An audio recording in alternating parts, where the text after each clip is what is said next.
إخوان، السلام عليكم ورحمة الله تعالى وبركاته. في الحقيقة بغيت نهضر في واحد الموضوع اللي هو موضوع كيهمنا كاملين تقريبا، وبالخصوص احنا كمغاربة.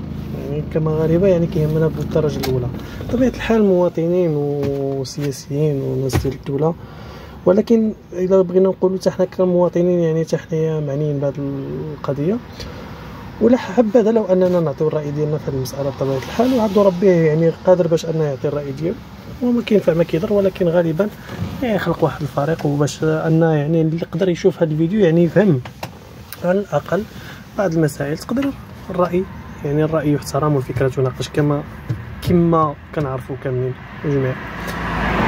فبغيت نهضر على القضيه اللي قضيه المغاربه، الصحراء المغربيه، اولا كل واحد كيقولها الصحراء الغربيه، الصحراء المغربيه.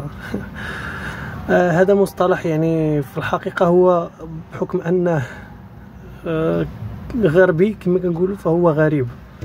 فانا كمواطن مغربي كما سبق ودرت في البوست اللي نشرت في الشورت، فانا كمواطن مغربي يعني كنسافر عادي الحمد لله. الارض هي في المغرب، ولا داعي ان شي واحد زعما ننتظر ان شي واحد يعترف بانني انا فهمتي، يعني راه ان الصحراء ديالي ماشي ديال شي واحد. فاكيد يعني اللي باغيين او اللي دايرين راسهم وراء هاد القضيه فهما الا اعداء، والعداوه يعني لها بحال مثلا شنو بغيت نقول، يعني ان كاينين ناس اللي كيستغلوا الابرياء من اجل المصالح ديالهم. كيفاش؟ شابرين واحد الناس يعني دايرينه في مخيمات، كيعيش واحد الاوضاع مزريه بطبيعه الحال، وكيقولوا ها هما الناس كيطالبوا بان يكونوا تقريبا. شوف انت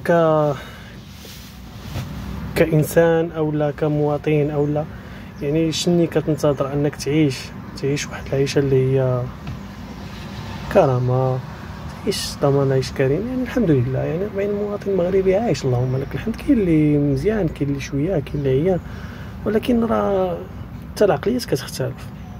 فالغريب هو ان شي واحد يجي ويستغل هذوك الناس ويحاول ان يبرهن على انه كيدافع على مصالحهم، وبالاحرى كيدافع على حقوقهم، ولكن في الاصل هو راه كيقضي المصالح ديالو. هذا هو المشكل الكبير، ومخليهم عايشين لا دنيا لا اخره كما كنقولوا. يعني عايشين واحد الاوضاع اللي هي مزريه في انتظار الوعد اللي بطبيعه الحال وعد الكاذب. الله يهديكم ورجعوا للطريق. فكما بغى يكون الحال فاحنا خوت، فهمتي؟ راه اللي نشوفوا شي حاجه غادي تضرنا جميع كاملين، راه غادي نوضوا كاملين غادي نبدلوا داكشي اللي ما مزيانش بالنسبه لينا. يعني اللي كتوصل للعظم راه ما كيبقاش بنادم، واخا يكون بنادم خايف، واخا يكون وصل للعظم، واخا يكون اللي بغى يكون، فاكيد ملي انسان كيوصل لواحد الدرجه راه كيقدر يغير كلشي، يقدر يقلب جميع الموازين. ولكن مادام الامور الحمد لله هكا، الا وان الحمد لله اللهم لك الحمد كاين شي حوايج اللي هما مزيانين، كيف ما كاينين شي حوايج اللي هما خايبين. فهاد الشيء يعني ما كنكروش، الا وان المغرب الحمد لله غادي في التقدم، غادي في التطور، غادي في الاحسن ان شاء الله. هذا هو المشكل. فنتمنى ان هذوك الناس يعني اللي واقفين وراء هاد القضيه واللي كيزيدوا غير يزيدوا العداوه فوق العداوه، فيرجعوا ويحاولوا يفكروا مزيان.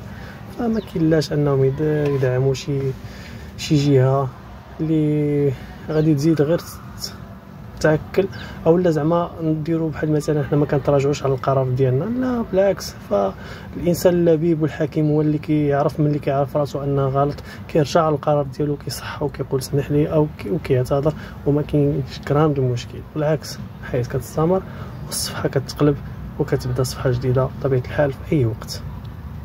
هذا هو الراي ديالي. بقاو على الاتصال ان شاء الله، ومازال نهضروا في هذه القضيه اكثر واكثر. السلام عليكم.